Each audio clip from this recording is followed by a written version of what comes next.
Hi everyone and welcome. We're in my wormery and today I'm going to be feeding my nursery bins. I don't even know if they can call these nursery bins anymore, but they are slightly smaller size bins than what I normally use.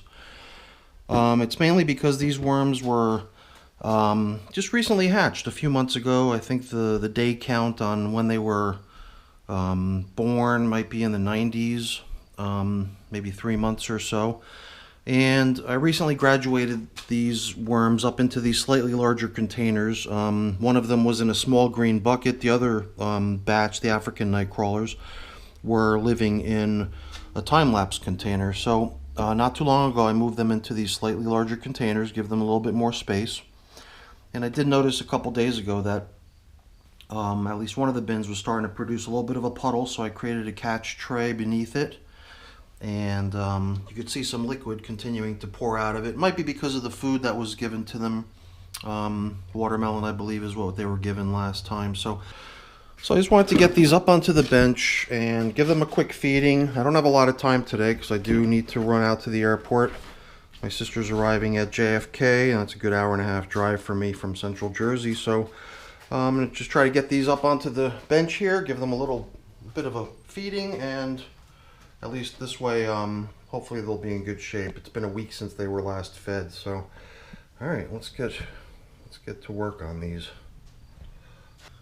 Okay, so what I have here is a variety of greens. It's broccoli and cucumber shavings, cuttings, and I got a little bit of a larger pile to go to the European nightcrawlers since there was originally a quantity of 500 cocoons hatched to establish my population, and then the African nightcrawlers originated with a population of only 100 cocoons to start their population.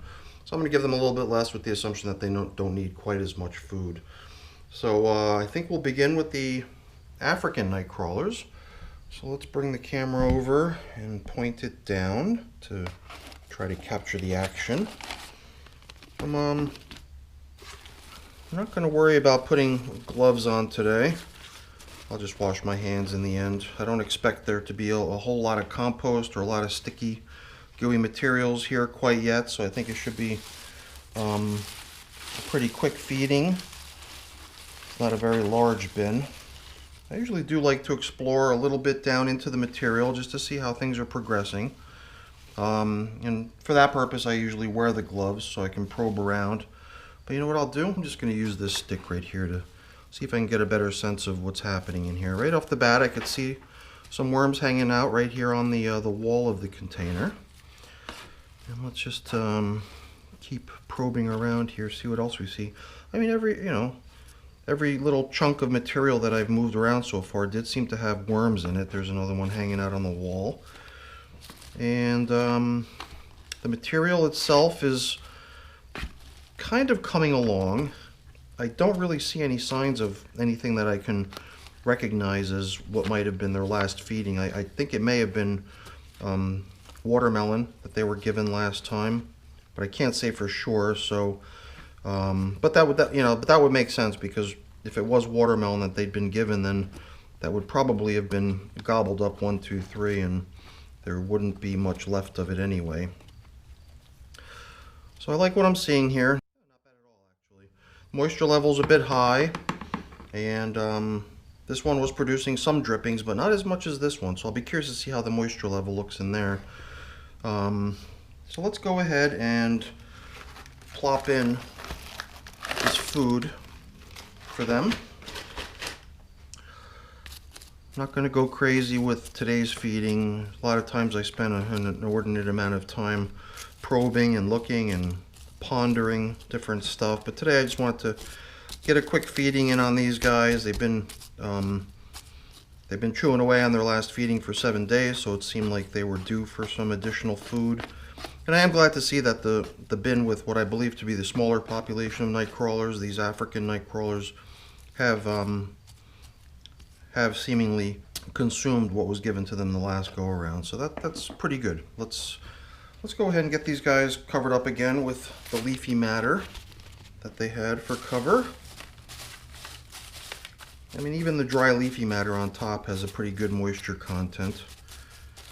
And we got a couple paper coverings here. We got a coffee filter, a piece of newspaper, and a piece of cardboard. So that looks pretty good. I like what I'm seeing here so far. So let's turn our attention now to the European nightcrawlers. They've been given an almost identical space to live in, even though their environment is many-fold larger, or should be many-fold larger. I believe that one thing I did notice last time, that it seemed like they had been nibbling away at the leaf covering that was on top of them last time. It seemed like the number of leaves that they were covered with last time had diminished to some point. So I don't really see that. I'm not observing that here. I thought I saw a little hint of green, and that just might be, yeah, that's just ink on the newspaper. I was actually a little bit surprised. I thought I was seeing some of the skin of what I believe was their last feeding. I thought it was watermelon that they received last time. So here, as I probe down, I could see a fair number of worms in here, almost everywhere I look. Good variety of sizes. Here's some pretty good sized ones, and all down here I'm seeing little tiny ones cruising around. And could this actually be a residual piece of their last feeding? It looks like a piece of melon almost, and it is.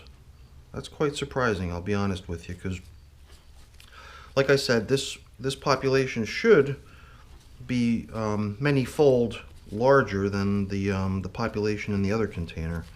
However, I may have added more food at that time as well, with the assumption that there's more mouths to feed in here. So I'm just digging a little bit deeper just to see how things are progressing, really just out of interest of seeing what the moisture levels look like down low. And every place I look, I'm seeing worms squirming around, which is good, promising. And I guess the other observation I'm making here is that some of the worms look like they're pretty good in size. You know, it seemed like the worms had been rather small, maybe because of the fact that they were confined to small living spaces. But now that they're in this larger space, it seems that they're starting to take on some mass and making their bodies larger, I guess. Maybe they control their sizes as well if they're limited on food. And you know, I guess me having always had red wigglers, I was expecting nightcrawlers to be just a larger breed of worms, so I was expecting to have much larger worms pretty soon. So far, I really haven't seen any nightcrawlers that have exceeded the size of the good fat red wigglers that I usually see in most of my bins. So, all right, here I am rambling again. Let's go ahead and finish up our feeding here. Nice generous feeding, as I indicated earlier. And I've been giving these bins grit all along, so I didn't really see the need to continue giving them grit. I don't know if that's a mistake. Perhaps on the next feeding I'll go ahead and include grit with their feeding. But today I just wanted to do a quick little supplement to their last feeding, which was a week ago and did seem to get depleted in its entirety over the past 7 days. So pretty good timing as far as the food is concerned. I think they were pretty much ready for it. But that's more or less where we're at with the nightcrawlers. So African nightcrawlers, European nightcrawlers all seem to be thriving in their new habitats. So that's it for today, everyone. Hopefully you enjoyed the update. If you did, please give my video a thumbs up. That's always really appreciated. And also consider subscribing to the channel. That's appreciated as well. All right, everyone. Have a great day. Bye now.